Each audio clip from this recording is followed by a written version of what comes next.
महाभारत एक ऐसा एपिक जो वीरता, त्याग और धर्म की कहानी कहता है। यह महाकाव्य न केवल युद्ध और संघर्ष की गाथा है, बल्कि यह जीवन के मूल्यों और आदर्शों का भी प्रतीक है। इसमें निहित कहानियां हमें सिखाती हैं कि कैसे कठिनाइयों का सामना करते हुए भी अपने सिद्धांतों पर अडिग रहना चाहिए। इसी महाकाव्य में 5 वीर भाइयों की कहानी है: युधिष्ठिर, भीम, अर्जुन, नकुल और सहदेव। ये थे पांडव। इन 5 भाइयों ने अपने जीवन में अनेक कठिनाइयों का सामना किया, लेकिन कभी भी अपने धर्म और कर्तव्य से पीछे नहीं हटे। धर्मराज युधिष्ठिर, जो सत्य और न्याय के प्रतीक थे। शक्तिशाली भीम, जिनकी ताकत और साहस अद्वितीय थी। कुशल धनुर्धर अर्जुन, जिनकी तीरंदाजी की कला अद्वितीय थी। और गुणवान नकुल सहदेव, जो अपनी बुद्धिमत्ता और निष्ठा के लिए जाने जाते थे। पांडवों का जीवन संघर्षों से भरा था। उन्होंने अनेक युद्ध लड़े, अनेक कठिनाइयों का सामना किया, लेकिन कभी भी अपने सिद्धांतों से समझौता नहीं किया। उनके जीवन की हर घटना हमें सिखाती है कि कैसे कठिनाइयों का सामना करते हुए भी अपने धर्म और कर्तव्य का पालन करना चाहिए। पर हर कदम पर उन्होंने धर्म का साथ नहीं छोड़ा।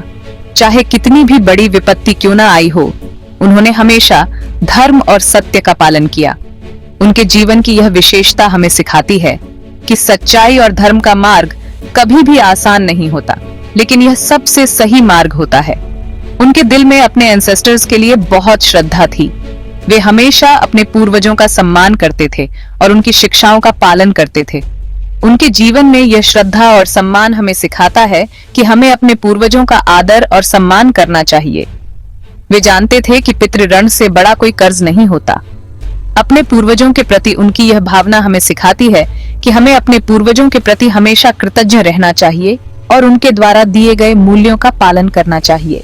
अपने पिता पांडु और माता कुंती के प्रति उनकी भक्ति अद्वितीय थी। उन्होंने हमेशा अपने माता पिता का सम्मान किया और उनकी इच्छाओं का पालन किया। उनके जीवन की यह भक्ति और निष्ठा हमें सिखाती है कि हमें अपने माता पिता का आदर और सम्मान करना चाहिए। गुरु द्रोणाचार्य और मामा विदुर के प्रति भी उनका आदर और सम्मान देखते ही बनता था। उन्होंने हमेशा अपने गुरुओं का सम्मान किया और उनकी शिक्षाओं का पालन किया। उनके जीवन की यह विशेषता हमें सिखाती है कि हमें अपने गुरुओं का आदर और सम्मान करना चाहिए और उनकी शिक्षाओं का पालन करना चाहिए। कुरुक्षेत्र के युद्ध ने सब कुछ बदल दिया। यह युद्ध केवल एक संघर्ष नहीं था, बल्कि यह एक ऐसा मोड़ था जिसने इतिहास की धारा को बदल दिया। पांडवों को अपने ही रिश्तेदारों से युद्ध करना पड़ा। यह एक ऐसा युद्ध था जहां भाई ने भाई के खिलाफ तलवार उठाई और गुरु ने शिष्य के खिलाफ। जीत तो मिली, लेकिन वह बहुत दुखदाई थी। यह विजय एक ऐसी थी जिसने उनके दिलों में गहरे घाव छोड़ दिए। अपने ही खानदान के वीरों का खून देखकर उनका हृदय पिघल गया। हर तरफ सिर्फ दुख और पीड़ा का माहौल था। भाइयों, गुरुजनों और दोस्तों की मृत्यु ने उन्हें तोड़ कर रख दिया। हर एक योद्धा के चेहरे पर सिर्फ दर्द और निराशा थी। युद्ध जीतने के बाद भी उनके मन में शांति नहीं थी। यह एक ऐसी जीत थी जिसने उनके दिलों में एक अजीब सी बेचैनी भर दी। अपनों को खोने का गम उन्हें अंदर ही अंदर खाए जा रहा था। हर रात वे अपने खोए हुए प्रियजनों की याद में जागते थे और हर सुबह उनके बिना जीने की कोशिश करते थे। यह युद्ध केवल एक विजय नहीं थी, यह एक ऐसी पीड़ा थी जिसने हर योद्धा के दिल में एक गहरा निशान छोड़ दिया। यह एक ऐसी कहानी है जो हमें यह सिखाती है कि युद्ध में कोई भी सच्चा विजेता नहीं होता। कुरुक्षेत्र का मैदान, जो कभी युद्ध का मैदान था, अब एक शोक स्थल बन गया था। यह एक ऐसा स्थान था जहां हर तरफ सिर्फ दुख और पीड़ा की कहानियां थीं।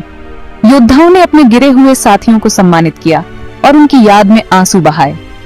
यह एक ऐसा समय था जब हर दिल में सिर्फ एक ही सवाल था: क्या यह सब वाकई में जरूरी था? अंततः योद्धा युद्ध के मैदान से भारी दिलों के साथ विदा हुए। यह एक ऐसा समय था जब हर किसी ने अपने अंदर एक गहरा खालीपन महसूस किया। सूर्यास्त के साथ कुरुक्षेत्र का युद्ध समाप्त हो गया, लेकिन उसकी यादें हमेशा के लिए जीवित रहीं। यह एक ऐसा अध्याय था जिसने हर दिल को छू लिया और हर आत्मा को झकझोर दिया।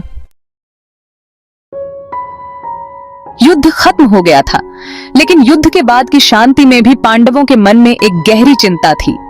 उनके कंधों पर एक और बहुत बड़ी जिम्मेदारी थी: पितृ ऋण से मुक्ति। यह ऋण केवल एक पारिवारिक कर्तव्य नहीं था, बल्कि एक आध्यात्मिक और नैतिक जिम्मेदारी भी थी। उन्हें अपने पूर्वजों और गुरुजनों का श्राद्ध करना था। यह श्राद्ध कर्म केवल एक धार्मिक अनुष्ठान नहीं था, बल्कि उनके पूर्वजों के प्रति सम्मान और कृतज्ञता का प्रतीक था। उन दिव्य आत्माओं को शांति देनी थी जिन्होंने कुरुक्षेत्र के युद्ध में अपने प्राण त्यागे थे। यह कर्म उनके लिए एक मार्गदर्शक था जो उन्हें उनके जीवन के उद्देश्य और कर्तव्यों की याद दिलाता था। धर्मराज युधिष्ठिर जानते थे कि पितृतर्पण उनका सबसे बड़ा कर्तव्य है। यह कर्तव्य केवल उनके परिवार के लिए नहीं, बल्कि पूरे समाज के लिए एक उदाहरण था। उन्होंने अपने भाइयों से कहा, भाइयों, हमें अपने पूर्वजों को याद करते हुए श्राद्ध कर्म करना चाहिए। यह कर्म हमें हमारे मूल्यों और परंपराओं से जोड़ता है। उनका आशीर्वाद हमारे साथ रहेगा। यह आशीर्वाद हमें हमारे जीवन के हर कदम पर मार्गदर्शन करेगा और हमें सही रास्ते पर चलने की प्रेरणा देगा। पांडवों ने मिलकर श्राद्ध कर्म की तैयारी की। उन्होंने अपने पूर्वजों के नाम पर यज्ञ किया और पवित्र मंत्रों का उच्चारण किया। इस अनुष्ठान के माध्यम से उन्होंने अपने पूर्वजों की आत्माओं को शांति और मोक्ष की कामना की। यह कर्म उनके लिए एक आध्यात्मिक यात्रा थी जो उन्हें उनके जीवन के सच्चे अर्थ की ओर ले जाती थी। इस प्रकार पांडवों ने पितृ ऋण से मुक्ति पाई और अपने जीवन में एक नई दिशा प्राप्त की। यह उनके लिए एक महत्वपूर्ण मोड़ था जो उन्हें उनके भविष्य के कर्तव्यों और जिम्मेदारियों की ओर अग्रसर करता था। पांडवों ने गंगा नदी के पवित्र किनारे पर श्राद्ध करने का फैसला लिया। ऋषि मुनियों को बुलाया गया, हवन कुंड बनाए गए, पवित्र मंत्रों से पूरा माहौल गूंज उठा। पांडवों ने पूरे नियम और विधि से श्राद्ध की तैयारी की। उन्होंने अपने पूर्वजों के लिए तिल, जौ, फूल और जल अर्पित किया। उनके हृदय में श्रद्धा और प्रेम उमड़ रहा था। श्राद्ध कर्म के दौरान पांडवों को अपने अतीत की यादें सताने लगीं। पिता पांडु के साथ बिताए हुए दिन, माता कुंती का प्यार, गुरु द्रोणाचार्य की दी हुई शिक्षा, सब कुछ उनकी आंखों के सामने घूमने लगा। भीम अपने भाई घटोत्कच को याद करके बहुत रोने लगे। अर्जुन ने अपने बेटे अभिमन्यु को याद किया। युधिष्ठिर के मन में कुरुक्षेत्र के युद्ध की यादें ताजा हो गईं। पांडवों की श्रद्धा और भक्ति देखकर देवतागण प्रसन्न हुए। उनके पूर्वजों की आत्माएं भी वहां आ गईं। उन्होंने पांडवों को आशीर्वाद दिया और कहा, बच्चों, तुमने अपना धर्म निभाया, हमें तुम पर गर्व है। यह देखकर पांडव भावुक हो गए। उन्होंने अपने पूर्वजों से माफी मांगी और उनका आशीर्वाद लिया। उनका हृदय पितृ प्रेम से भर गया। श्राद्ध कर्म पूरा होने के बाद पांडवों को बहुत मानसिक शांति मिली। उन्हें एहसास हुआ कि उन्होंने अपने पूर्वजों के प्रति अपना कर्तव्य निभाया है। उनका पितृ ऋण अब कम हो गया था। यह घटना हमें बताती है कि पितृतर्पण एक बहुत जरूरी कर्म है। यह हमें अपने पूर्वजों के प्रति कृतज्ञता दिखाने का मौका देता है। हमें अपने पूर्वजों को कभी नहीं भूलना चाहिए।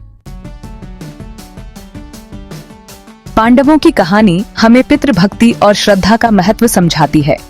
हमें भी अपने पूर्वजों का सम्मान करना चाहिए और उनके प्रति अपना कर्तव्य निभाना चाहिए। श्राद्ध कर्म हमें अपने परिवार और पूर्वजों के साथ जोड़ता है। यह हमें हमारी जड़ों की याद दिलाता है। पांडवों की तरह हमें भी धर्म के मार्ग पर चलना चाहिए और अपने कर्तव्यों का पालन करना चाहिए। तभी हम अपने जीवन को